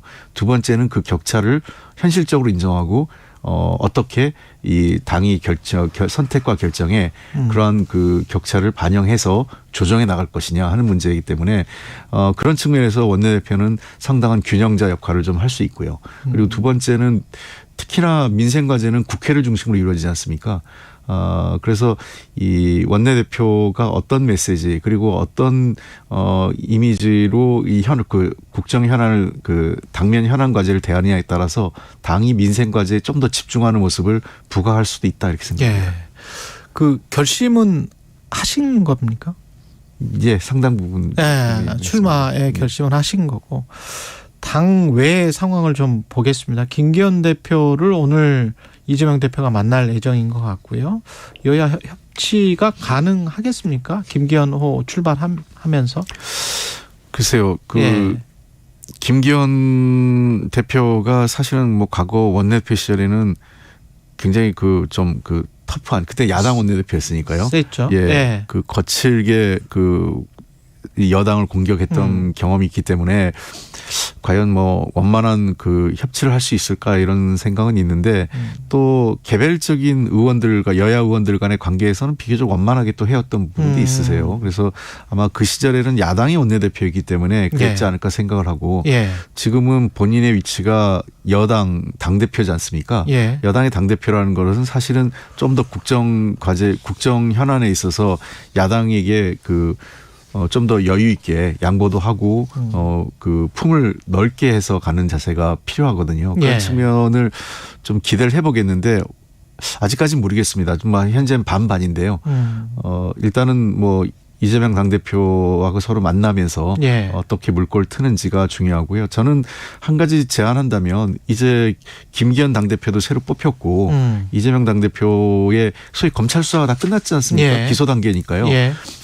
당초 우려했던 것처럼 대통령과 여야 대표가 만났을 때 대통령이 만나는 게 검찰 수사에 영향을 줄 수 있다 이런 걸로 반대를 했지 않습니까? 그게 이제 우려가 지났잖아요. 그런 걸 감안하면 김기현 당대표와 이재명 당대표를 포함한 윤석열 대통령이 3자회동 정도는 필요한 시점 아니냐. 특히 최근 들어 여러 사회 갈등적 요인도 많고 외교 현안도 많습니다. 한일 관계 포함해서 이런 등등의 것들을 대통령이 직접 그 여야 지도자들과 대화하고 소통하는 것이 필요하지 않을까. 지금 출범한 지 1년이 다 돼가는데 야당 대표를 아무도 안 만나고 있지 않습니까? 이거는 이런 적이 없어요. 그래서 정의당 대표랑 한번 가긴 갔었죠. 아니 제가 얘기한 그런 어떤 뭐 행사식의 문제가 아니라 과거에는 소위 여야 당 대표 또는 원내대표를 만나야 되는 문제가 있기 때문에 만약 이렇게 되면은 당 대표를 안 만나는데 그 원내대표가 대통령을 만날 수 있겠습니까? 그러니까 그건 저는 대통령께서 한 번은 그 허심탄회하게 서로 간의 국정 현안에 대한 논의를 새롭게 출발한 김기현 대표와 이재명 당대표와 함께 논의해 볼 필요도 있다. 그게 저는 대통령한테도 훨씬 더 국민들에게 좋은 이미지를 줄 수 있다 생각을 합니다. 지금이 한국 외교에 굉장히 중요한 순간인 것 같거든요. 일본 갔다가 미국 갔다가 뭐 5월에 또 일본을 다시 가서 G7 갈 가능성이 높게 됐는데 이 상황에서 우리가 꼭 취해야 될 것들은 뭘까요? 야당 입장에서는? 야당은 외교라는 거는 뭐 사실 늘 그 여야가 없이 국가적 현안이기 때문에 도와줘야 된다, 도와야 한다는 뭐 기본적인 입장은 갖고 있습니다만 최근에 윤석열 정부의 한일 관계를 풀어가는 문제는 그 선을 좀 넘어서는 거 아니냐는 생각이 듭니다. 아무리 대통령의 선택이라고 하고 외교 현안이라 하더라도 법과 원칙에서 벗어날 수는 없거든요. 이게 지금 대법원 판결을 정면을 부정하고 있는 거거든요. 그리고 제3자 변제는 그 당사자가 거부하면 할 수 없는 거거든요. 이게 법적인 문제가 분명히 남아 있는데 이 문제를 그냥 그러니까 해소하지 않은 상태에서 그렇죠. 밀어붙이고 있는 거거든요. 이미 생존 피해자들은 거부 의사를 예. 문서로 밝혔고. 예, 분명히 밝혔습니다. 예. 그 법원에 청구서를 올렸지 않습니까? 그렇죠. 이 법적인 문제를 어떻게 할 거냐는 겁니다. 나중에 진짜 뭐 그런 일이 발생하면 안 되지만 이 문제가 몇 년에 정권이 바뀌든 상황이 바뀌면 이 관계자들 전부 다 또 사법 처리되거나 뭐 그 국정조사 대상이 될 수도 있는 거예요. 아, 그렇군요. 예. 직권남용이나 뭐 이런 걸로. 그렇습니다. 직권남용이고 법 위반이 되는 겁니다. 박진 장관을 포함해서 예. 외교부 관계자들, 대통령실 관계자 이분들이 저는 왜 이런 방식을 택하는지 모르겠어요. 그래서 이 문제는 뭐 속도감도 중요하지만 법과 원칙에 따라야 되는 겁니다. 그래서 제3자 변제 문제에 대해서 어떻게 해야 되는지 최소한 저는 과거 문희상안을 자꾸 거론하는데요. 문희상안은 본질적으로 다릅니다. 문희상안에서는 전범 기업들이 포함된 것, 한일 기업 중에서도 전범 기업과 대일 청구 자금으로 이득을 본 한국 기업. 그리고 한일 양국 정부가 공동으로 사자가 함께 저 자금을 조성하는 거였어요. 그랬었죠. 예. 그리고 두 번째는 법적인 문제로 법제화하겠다는 거였습니다. 관련 내용을 예. 국회에서 아무것도 안 하고 있잖아요. 그러면서 이것을 문희상안이다 이렇게 얘기하면 이거는 뭐 멀쩡히 계신 문희상 당대표 전 의장을 완전히 황당하게 만든 거죠. 그래서 문희상 의장이 내 안과 다르다라고 분명히 말씀하신 것도 그런 부분인데. 이 뭔가 불리하면 과거 이거 여당이 했던 거다 이렇게 둘러치고 예. 법적인 문제에 대해서 명확하게 해명하지 않고 가는 것은 윤석열 대통령 스스로가 그 법조인 출신 아닙니까? 예. 법조인 출신의 법과 원칙을 중시하는 분이 이런 방식으로 일 처리하는 거는 굉장히 부적절하다. 그리고 이거는 국내적 법으로 문제가 있는 거고 그다음에 또 하나는 일본이 전혀 변화가 없지 않습니까? 예. 하야시 일본 외상이 도리어 강제동원이 없다. 그렇죠. 일본이 사과할 일도 없다라고 했습니다. 강제동원이 없었다. 예. 예. 아예 그 강제동원 자체를 부정하고 있는 상황으로 이전되고 있어요. 그리고 일본은 이번 기회에 그 후쿠시마 그 원전 오염수 방류 문제하고 또 후쿠시마 농산물에 대한 규제를 푸는 문제까지도 다 털으려고 그러고 있어요. 지금 윤석열 대통령하고 정상회담에서. 농산물까지도요? 예. 저는 그래서 도대체 우리에게 무엇이 있느냐, 어떤 그 일본이 도대체 우리에게 뭐를 양보하고 뭘 해야 되는지 전 모르겠습니다. 뭐 최소한 이번에 문제를 푸는데 굳이 우리 국민 정서를 감안한다면. 뭐 예를 들면 야스쿠니 일본 내각이나 일본 정치인들이 야스쿠니 그 신사를 참배하는 것을 중단하라든가 독도 영유권 주장을 그리고 독도 영유권을 포기하든가 그 일본 방위백서를 수정한다든가 이런 정도는 합의를 해야 되는 거 아니냐는 거죠. 알겠습니다. 여기까지 듣겠습니다. 지금까지 더불어민주당 홍익표 의원이었습니다. 고맙습니다. 네, 감사합니다. 여러분은 지금 KBS 1라디오 최경영의 최강 시사와 함께하고 계십니다.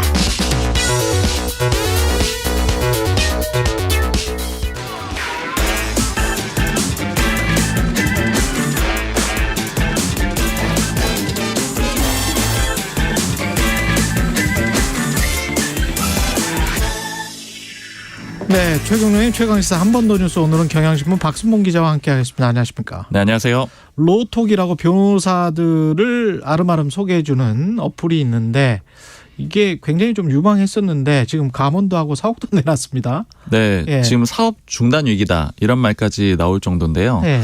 상황이 어떤지 어제 로톡 쪽에 좀 물어봤거든요. 예. 일단 지금 희망퇴직 접수를 받고 있대요. 희망퇴직? 네, 직원 수가 한 100명이 좀 넘거든요. 근데 50%, 한 50여 명을 감축할 그런 계획이라고 하고요. 지금 3월 말까지, 이번 달 말까지 접수를 받고 있는데 지금 현재는 한 이 목표 수치, 그러니까 한 50여 명 중에 한 절반 이상 정도는 일단 희망퇴직을 하겠다 이렇게 밝힌 상태고요. 예. 그러니까 아마 최종적으로는 절반 정도로 줄이려고 하는 그런 상황이고요. 그리고 작년 6월에 신사옥 강남 쪽에 입주를 했었거든요. 산 건 아니고 임대를 했었는데 이 지금 임대료랑 관리비가 부담이 돼가지고 사무실 내놓은 상태고요. 이거 정리가 되면은 사무실 아예 없애고 전면 재택근무를 하려고 한다라고 합니다.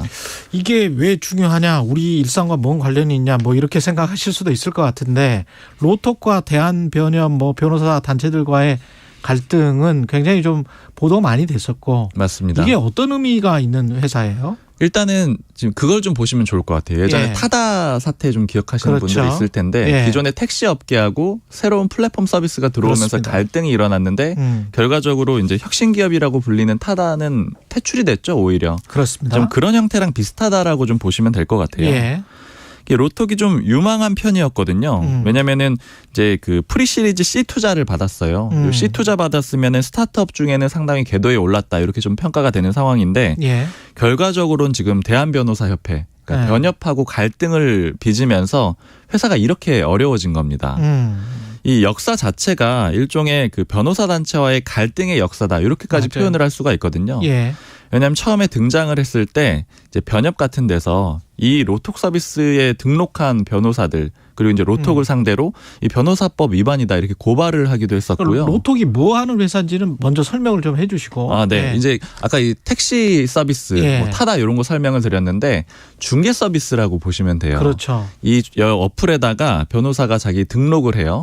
그러면 이제 월에 얼마씩 냅니다. 뭐 25만 원 정도씩 내면은 예. 이제 이용자들은 여기 서비스 들어가 가지고 검색을 해서 변호사를 찾을 수가 있는 변호사를 거예요. 선택을 하는 거죠. 예전 같은 예. 경우에는 이제 그 주변을 서초동 주변을 돌아다니면서 찾고 이런 방식이었던 거잖아요. 그러면서 사무장 브로커들 만나고 뭐 이런 방식, 맞습니다. 정관 찾고 이런 방식인데 이거는 그냥 이렇게 어떻게 보면은 자본주의 시장에서 투명하게 그냥 공개 경매 그래서 변호사를 선택하는 소비자가 선택하는 그런 방식입니다. 맞습니다. 예. 수임료 같은 게 다 공개가 되고 예. 사실 이런 서비스들이 점차 늘어나고 있죠. 뭐 예를 들자면 닥터나우 뭐 이런 것들도 이제 의사들 소개를 해준다거나 다른 선진국들에서는 다 하는데 이거. 맞습니다. 다 예. 나와 있는 건데 예. 변협이 강하게 반발하면서 지금 이게 좌초가 될 그런 위기에 있는 거고 로톡에 등록했던 변호사들이 한때 한 4,000명까지 올라갔었는데 지금은 이제 2,000명 정도 한 절반 정도로 확 떨어졌다 그래요. 왜냐하면 지금 변협에서 여기 등록한 변호사들은 징계하고 이런 식으로 징계하겠다. 네, 변협 실제 차원에서. 징계를 했습니다. 아. 그리고 좀 강하게 나오고 있는 그런 상황입니다.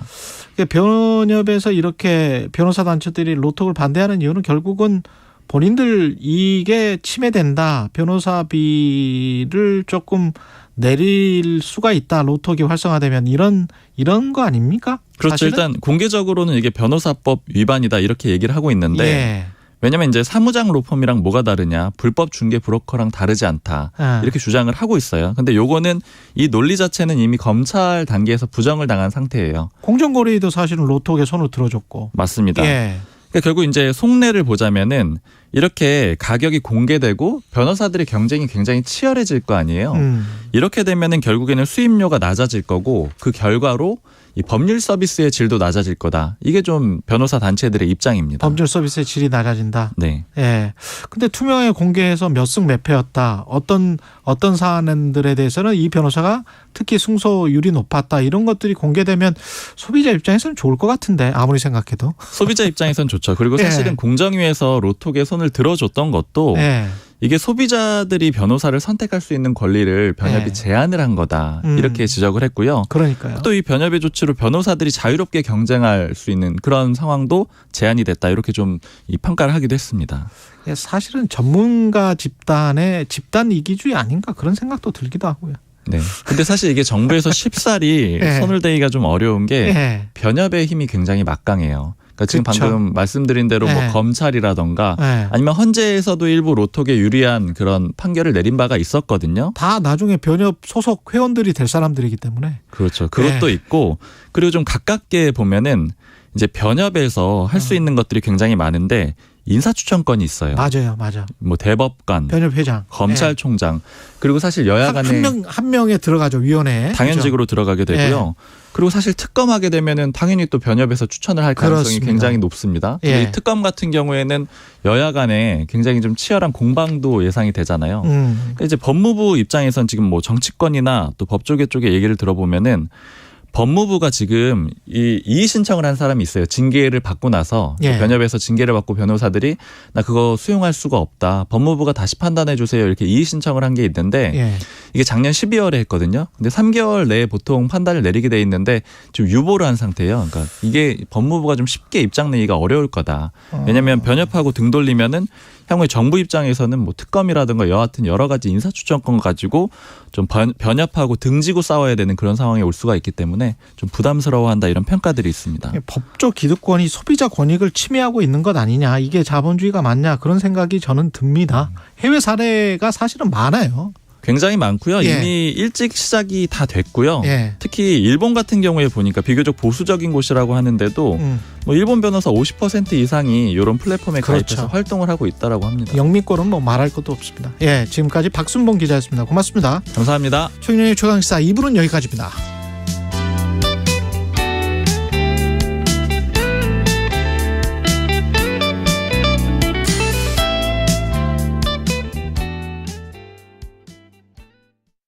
잠시 후 8시 반부터 일부 지역국에서는 해당 지역 방송을 보내드립니다. Welcome to my world. Won't you come on in? 오후 4시 5분 홍사원의 경제쇼로 여러분을 초대합니다. 50분간 딱 한 가지 주제만 깊이 있게 전해드립니다. 경제는 무조건 홍사원의 경제쇼를 들으셔야 합니다. Step into my heart. It's okay. 진행은 서툴지만 내용은 알찹니다. 진실의 편에서 정의의 편에서 약자의 편에서 뉴스를 전합니다. 주진우 라이브와 함께 더 많이 더 오래 웃었으면 좋겠습니다. 매일 오후 5시 5분 KBS 1라디오 주진우 라이브. 지금 시각은 8시 30분입니다. KBS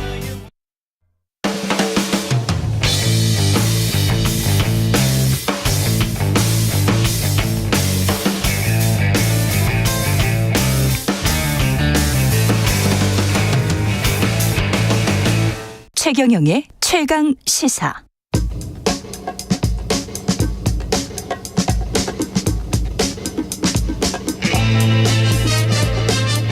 네, 우리가 접하는 뉴스의 태초부터 지금까지 뉴스 일대기를 쫙 살펴보는 시간입니다. 뉴스톱 김준일 수석 에디터, KBS 박대기 기자, 그들의 전지적 시점으로 분석하는 뉴스 일대기 지금부터 시작하겠습니다. 안녕하십니까? 안녕하세요. 오늘은 좀 완전체로 오랜만에 만났습니다. 예, 일제 강제동원 피해자 배상안 둘러싼 일대기 살펴보겠습니다. 3자 변제 계획, 정부의 해법은 어떻게 평가하세요, 두 분은? 일단 그 3자 변제 말고는 뭐 별다른 방법이 없다 이렇게 주장하시는 분들도 있습니다. 예. 그런데 그런 주장을 받아들인다 하더라도 그렇다면은 우리가 이제 3자 변제라는 어떤 해법을 제시를 했으면은 일본 측에서 뭔가를 이제 내놓을 법한데, 그렇죠. 과거의 그 어떤 사과와 좀 약간 다른 방향의 사과, 예. 혹은 이제 이 강제동원 그 징용 피해 같은 문제에 대해서 구체적인 사과를 내놓을 법한데 그런 게 전혀 없었거든요. 그렇죠. 예, 그런 점 때문에 좀 실망이다. 이런 이제 약간 좀 전향적인 그런 분들조차도 실망이다. 그런 말이 나오는 것 같습니다. 외교라는 게 형식, 정도, 수준의 문제죠. 완전한 무슨 뭐 승리 뭐 이런 거는 뭐 기대하기는 힘들니까. 그렇죠. 그럼에도 불구하고 우리가 요 정도의 형식과 요 정도 수준의 사과는 받아내야 되지 않았나, 이런 아쉬움 같은 게 굉장히 진한 거죠. 그러니까 이거를 제가 평가를 하자면은 평가 불가입니다. 평가 불가. 왜 그러냐면요. 이유가 있어요. 협상을 했잖아요. 근데 협상을 포기를 했고요. 첫 번째. 협상을 아예 포기를 했다. 그러니까 무슨 얘기냐면은 외교부에서 이제 피해자들한테 가져온 안이 처음에는 이제 뭐 직접 사과나 배상을 받는, 전범기업으로부터 받는 거, 이거는 좀 힘드니까 우리가 재단을 만들어서 제3자 변제안, 그래서 일본 기업과 한국 기업이 들어오는 요 방안을 하고 있다라고 설득을 했고, 완벽하진 않지만 어느 정도 일단은 지켜보자라는 게 피해자들 쪽의 입장이었어요. 맞아요. 그런데 여기에서 조금 안 되는 거, 조금 더 낮은 게 전범 기업은 빠지고 다른 일본 기업이 들어와서 하는 것들, 뭐 이런 거가 얘기가 나왔는데, 우리 기업만 배상하는 거는 아예 안에 없었어요. 처음부터 없었다. 네, 협상안에 없었는데 갑자기 이게 그렇게 윤석열 대통령이 대승적 결단이라는 얘기를 하면서 그게 쑥 들어와 버린 거예요. 그러니까 협상을 포기했다, 첫 번째. 그리고 두 번째는 이게 합의문이 아니에요. 그렇지. 합의문이 아니라 우리가 그냥 우리 입장 발표하고 일본은 잘했어요 이렇게 된 거예요. 그러니까 이거를 합의라고 해서 평가를 할 수가 불가능한 거예요. 그러니까 이게. 아니 보통 그 역사를 보면 한일 관계 이러지는 않지 않았어요. 보통 이렇게 한일 외무부 장관이나 이렇게 만나가지고 우리는 우리 쪽 안 발표하고 저쪽은 그래서 이렇게 합의됐어요. 뭐 이러지 않았습니까? 예, 지난번에 이제 논란이 많이 됐던 2015년 일본군 위안부 피해자 문제 관련 합의 때도 그것마저도 합의였거든요. 그때도. 그래서 양쪽에서 이제 물론 이제 우리 쪽에서 아주 불만족스러운 그런 결과긴 하지만 어쨌든 간에 그렇죠. 일본에서는 이제 100억 원이라는 돈을 갖다가 이렇게 내겠다 이런 식으로 양쪽에서 입장을 같이 정리를 해가지고 하나로 발표를 했는데 이번에는 우리 입장만 나온 거고 사실상 일본에서는 뭐 새로운 입장이 나온 게 없는 그런 셈입니다. 이게 왜 이렇게 흘러가야 되는지. 근데 이게 언제부터 강제 동원 문제, 이게 법률적으로는 언제부터 문제가 됐었죠? 그러니까 이제 1965년 한일 청구권 협정 뭐 있었고 그건 다 아시는 얘기니까. 그런 다음에 개별적으로 2000년대 초반까지 이제 강제징용 피해자들이 일본 기업에다가 계속 이제 손배소를 냈는데 개인적으로 개인적으로 다 기각이 돼요. 그러면서 그거를 한국 법원에 가져와 가지고 냈는데 그것도 몇 건이 기각이 됩니다. 그랬었죠. 그런데 이제 이게 2012년에 대법원에서 파기환송 개인 청구권은 살아있다라고 파기환송을 하면서 이게 다시 절차를 밟아가지고 2018년에 대법원에서 확정 판결이 나는 거죠. 개인 청구권 살아있고 이제 그 이후에 강제매각 자산 강제매각 얘기가 나오는데 수십 년의 기나긴 소송이 있었네. 저는 이게 되게 주목하는 게 그거예요. 이게 대법원 파기환송이 2012년 10월에 있었거든요. 한국의 대선을 앞두고 이명박 정부 때요. 그리고 2012년 12월에 아베가 집권합니다. 그러네요. 2012년 12월 26일에 아베가 집권을 하고 그다음에 이제 아베 10년하고 스가하고 지금 기시다잖아요. 사실은 여기는 그냥 다 아베예요. 그러니까 일본은 한국의 정권이 3개가 바뀔 때까지 입장을 바꾸지 않고 기다렸어요. 그래서 언젠가는 우리가 원하는 거를 쟁취할 수 있다라고 끝까지 버텼고 한국은 정권이 3번이 바뀌면서 일본이 원하는 대로 결국은 이렇게 돼버리고 말았던. 그러니까 죄송한 말인데 일본 놈들 대단하다. 약간 진짜 근성의 일본이구나 이 생각을 계속 기다린다.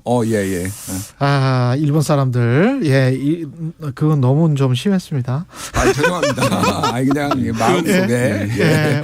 마음속에 소리가 확 나버린 거야.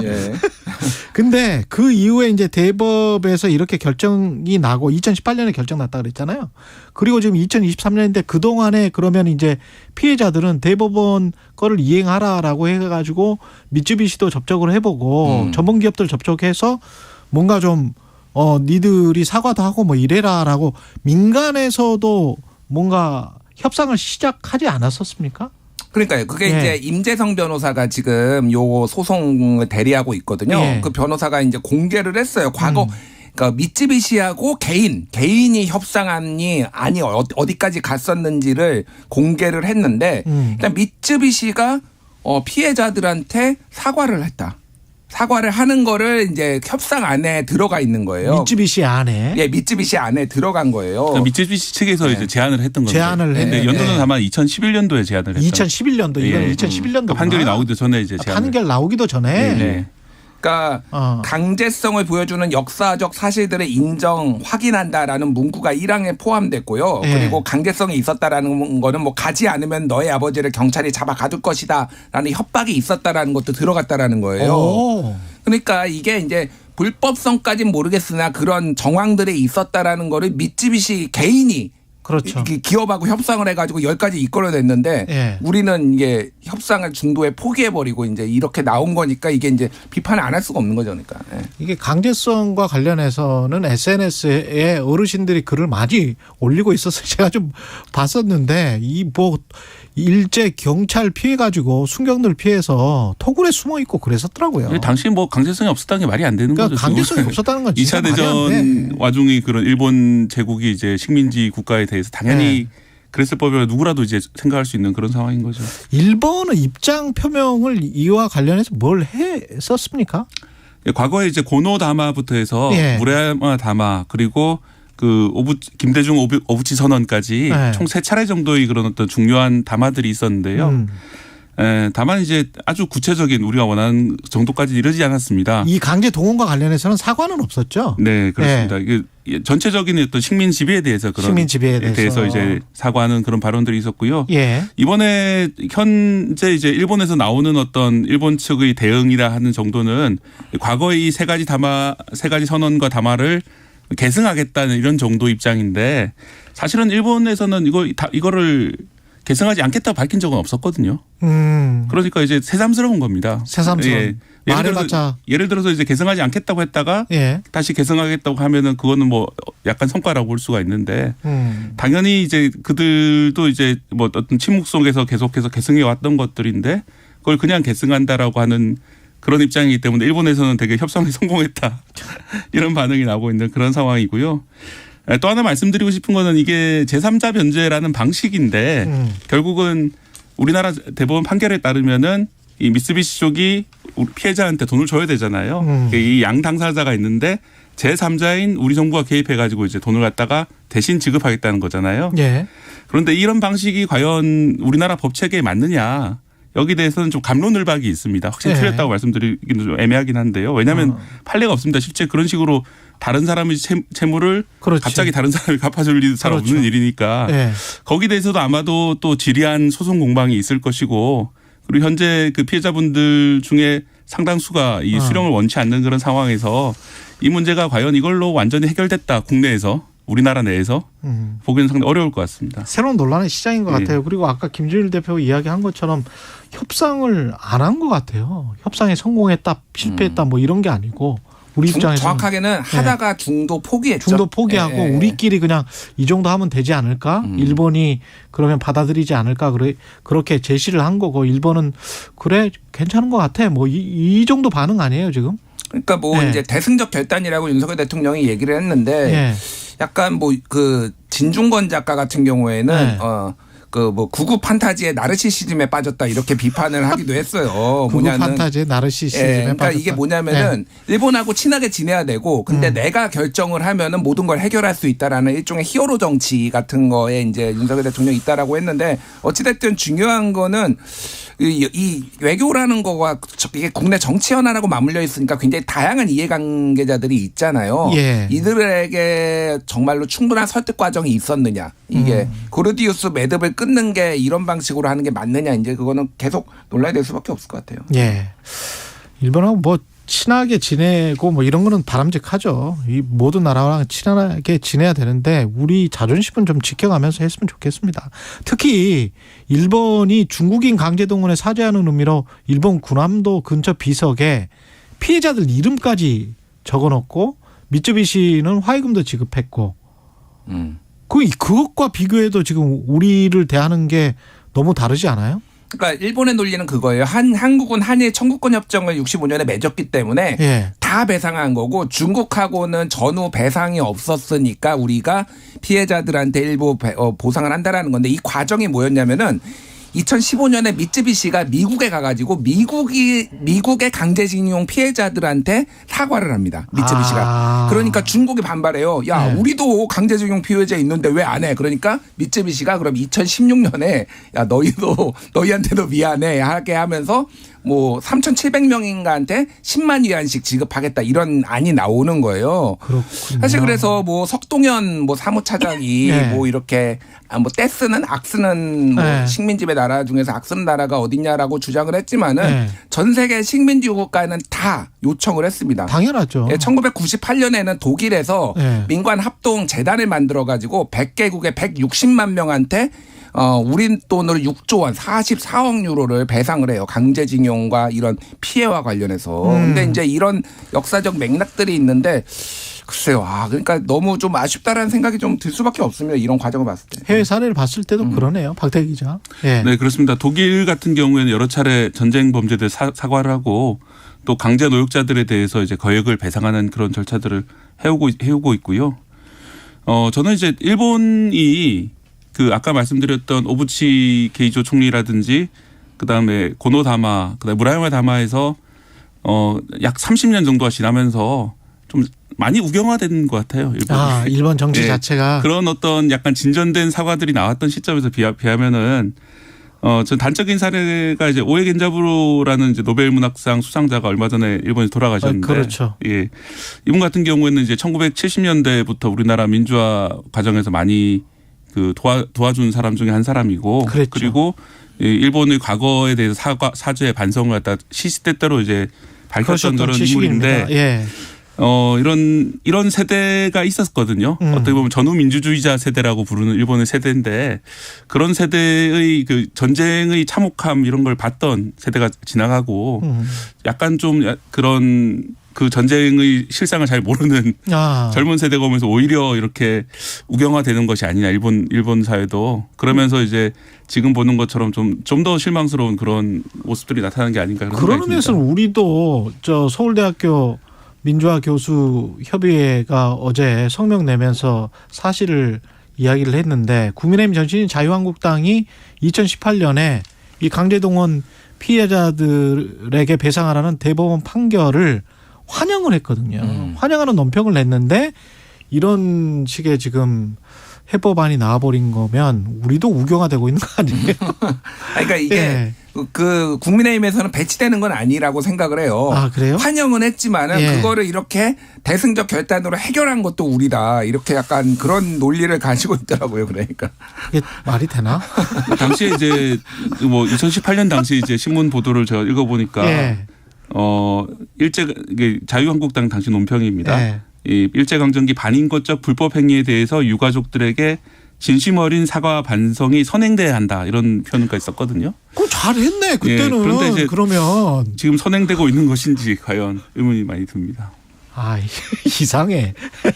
예 오늘 말씀 감사합니다. 뉴스톱 김준일 수석 에디터 KBS 박대기 기자였습니다. 고맙습니다. 감사합니다. KBS 1라디오 최경영의 최강시사 듣고 계신 지금 시각 8시 45분으로 향하고 있습니다. 이 시각 교통정보입니다. 수도권 제일순환고속도로 일산에서 판교 방향 출근 정체로 서운분기점에서 송내 사이나 시흥요금소에서 속도가 떨어집니다. 이후 하계분기점 4차로에선 사고 나서 평촌나들목부터 밀리고 있고요. 중부고속도로 남이 방향 중부 1터널 부근 사고 처리 작업 끝났는데요. 하남에서 중부 1터널까지 밀리고 있습니다. 경부고속도로 부산 방향 한남에서 잠원나들목 구간은 고장난 차 여파로 정체고요. 이후 신갈에서 기흥까지 남사에서 안성 분기점 까지 밀립니다. KBS 교통정보센터에서 이승미였습니다.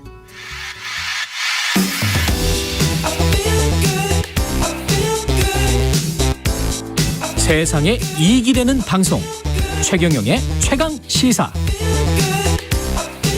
네, SVB 실리콘밸리 뱅크, 실리콘밸리 은행 파산 여진 이 사태가 부동산 시장에는 어떤 영향을 줄지 최상욱 커넥티드 그라운드 대표 자리하셨습니다. 안녕하십니까? 네, 안녕하십니까? 예, 최상욱 대표는 여의도 증권가의 애널리스트, 부동산 전문 애널리스트로 굉장히 유명하셨던 분인데 지금 이제 사업체 차리셔가지고 대표 되셨네요. 네네. 예, 이따가 이슈 오도독 시간에 더 자세히 이야기를 해볼 겁니다. 예, 이슈 오도독 제가 이거 끝나자마자 9시에 올라가서 이야기를 할 테니까요. 예, 유튜브 계속 대기해 주시기 바랍니다.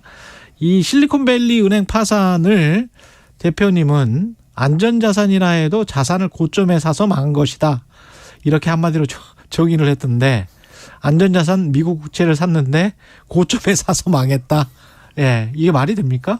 아, 네, 정확합니다. 정확합니까? 그러니까 예. 그 미국 채권 같은 그런 안전 자산이라고 생각했던 거를 제로금리 기간에 샀다가 지금 금리가 상승을 하면서 채권 역시 상당한 가격 하락이 발생을 했거든요. 예.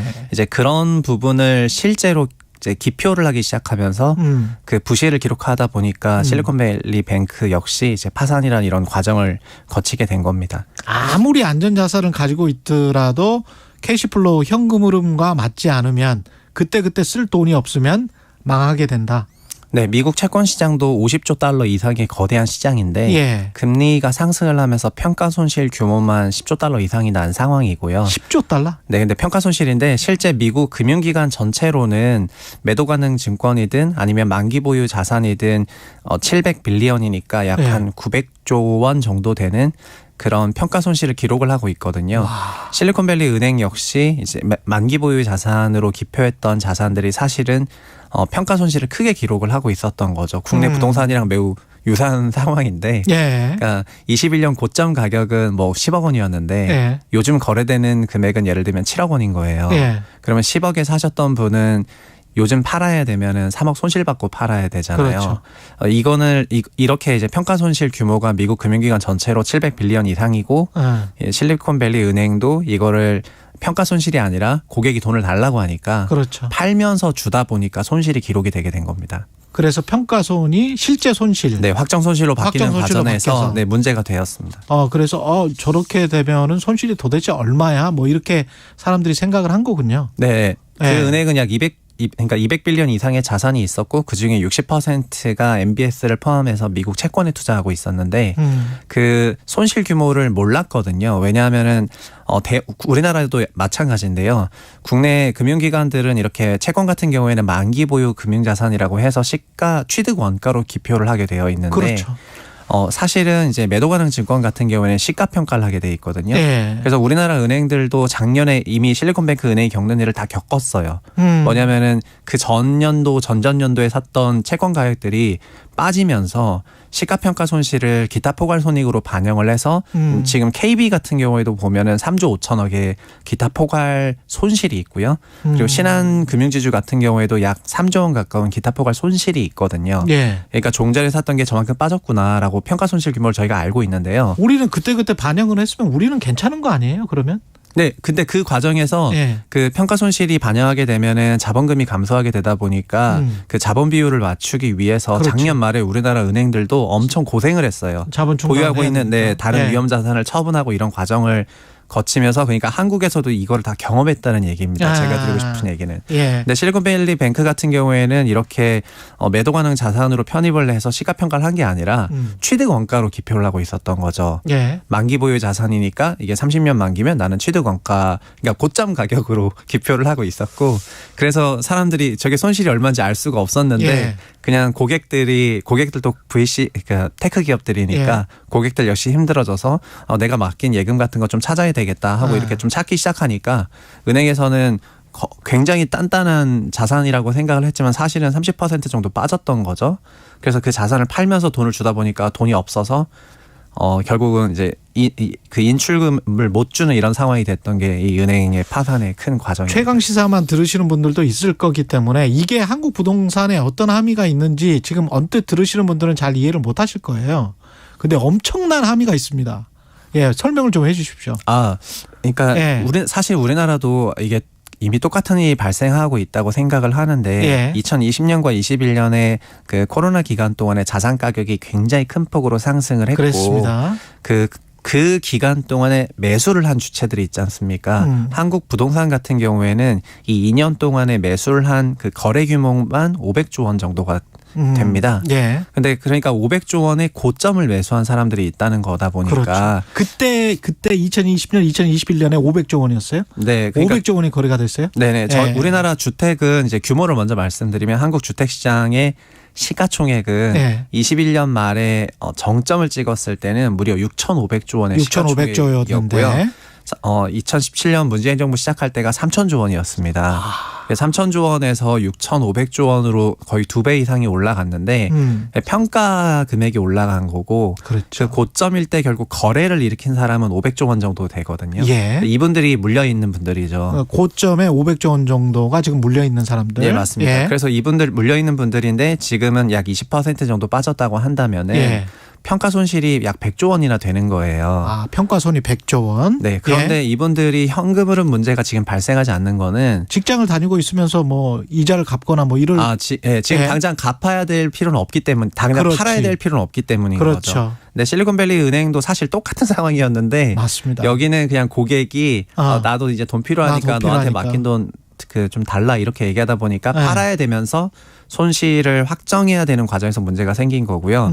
한국 부동산에서도 지금 당장 팔 필요는 없지만은 그렇죠. 올 하반기부터는 이 중에 일부는 파셔야 돼요. 왜요? 왜냐하면은 역전세 기간에 들어가기 때문인데요. 그 집을 전세 끼고 집을 샀는데 자산이 그거밖에 없는 거구나. 네, 이 전세금이 내려가는 과정에 있다 보니까 그렇죠. 저희가 2년 단위로 임대차 계약을 체결하지 않습니까? 예. 그래서 21년에 임대차 계약을 높은 가격에 체결했던 사람들이 23년에 좀 낮추면서 임대인이 임차인에게 돈을 돌려줘야 되는데 그러면 그 돌려줄 돈이 있으면 돌려주면 되지만 없으면 똑같이 실리콘밸리 은행처럼 팔고 돌려줘야지. 그게 하반기부터 시작이 된다. 네네네. 그러니까 본인이 그 자가주택에 그냥 본인이 자가거주하고 있으면 상관이 없겠지만 본인 소유의 주택을 지금 전세를 주고 있는데 네. 전세 가격이 떨어지면 그만큼의 뭐 2억이든 3억이든 이게 당장 마련할 돈이 없으니 그러니까 이제 자가주택을 팔아서라도 갚아야 되는데